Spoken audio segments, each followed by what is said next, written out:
তো good morning বন্ধুরা, সবাই কেমন আছো? তো দেখো সকালবেলা উঠে স্নানটা করে নিয়েছি। আর মা বাসন মাজছিল, আমাকে বললো কটা ফুল তুলে নিয়ে। স্নান যখন করে নিয়েছিস তো আমি কটা ফুল যে তুলে নিয়ে রেখে দিয়েছিলাম। তারপরে মাকে দিয়ে পাঠাবো, ছেলেটা চুলটা কাটিয়ে নিয়ে আসবে।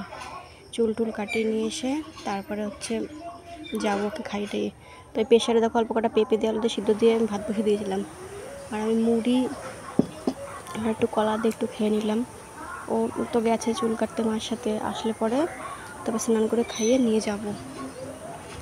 এত গরম কি বলবো। তো দেখো এই যে বৌদি আমরা সবাই এই যে যাচ্ছি, মানে অনেকটা দূর। ওই যে আঁকতে যায় সে বাড়িতে, ম্যাডামের বাড়ি থেকে অনেকটাই দূর। তো টোটো করে যাচ্ছিলাম, এত রোদ্রে হেঁটে যাওয়া অসম্ভব ব্যাপার, জানো না। তো ওরা তো দেখো পরীক্ষা দিতে বসে গেছে, আর এই যে স্কুল, আর আমরা এই যে জায়গায় বসেছিলাম। কি করব, বসে থাকা যাচ্ছে না মাঠের মধ্যে, মানে এত তাপ এত গরম।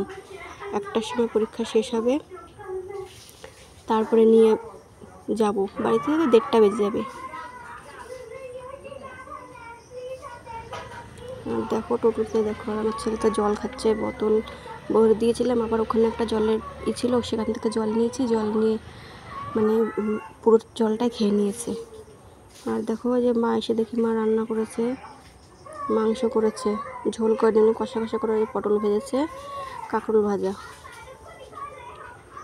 তো খাওয়া দাওয়া করে একটু শুয়ে আমি তো চলে যাবো বিকেলে বাড়ি। তারপরে